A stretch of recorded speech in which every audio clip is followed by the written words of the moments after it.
Chris, we've been working hard in our sort of more college sessions. So one of the ones we wanted to throw you was, as a church planter, every dollar counts. You must be spending it at least 2 or 3 times over just to make everything work. How do you encourage in your church a sense of generosity so that people are actually giving to the work? Yeah, sure. First of all, we're very thankful for the generosity we've received, firstly from God. He's given us Jesus, so he's given us everything. So we've got a generous God. We've also been receivers of the generosity of other Christians. Other churches, other Christians have given generously to us. So we're able to tell our people stories of particular individuals who've given to certain projects and how they've done that, to give them practical examples of generosity. One guy, when we moved to Foster, had been saving while he was at university to buy a car, and when we went to Foster, he decided to give us a couple of $1,000 toward the church plant instead of buying his car. So radical kind of gestures of generosity for the gospel like that, I think help capture people too. They go, oh, that's kind of what it looks like to be generous. Maybe I could do that too. That's maybe what it looks like for me to be sacrificial and generous in my giving. Sorry, we'll be 30 seconds. Thanks very much. All right.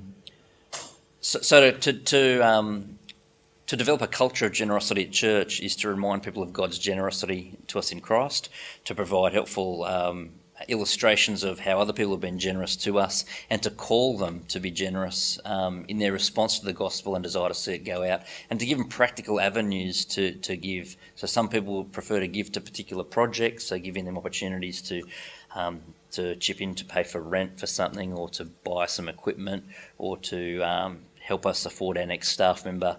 I think practical kind of projects also capture people's imagination, and also reminding people about the magnitude of our vision, that the reality is if we're going to reach Australia for Christ, it's just going to cost money.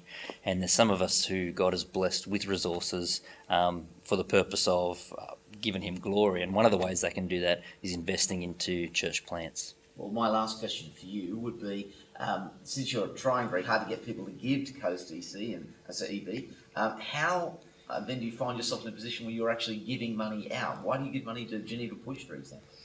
Yeah, so as a church, from the start, we've given to Geneva Push as part of our budget because we want to be part of a church planting movement in Australia. We want to see millions of churches. I'll start again.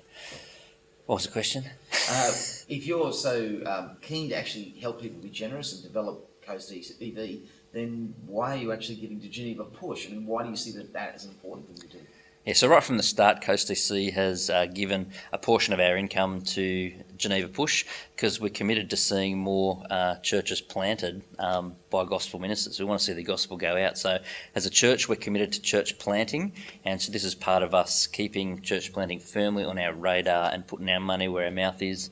And personally, me and my wife also support Geneva Push because we just think it's a fantastic network of people, and we value the ministry we've received from them, and we want to sow into it because we think it's a great way to see Australia won for Christ.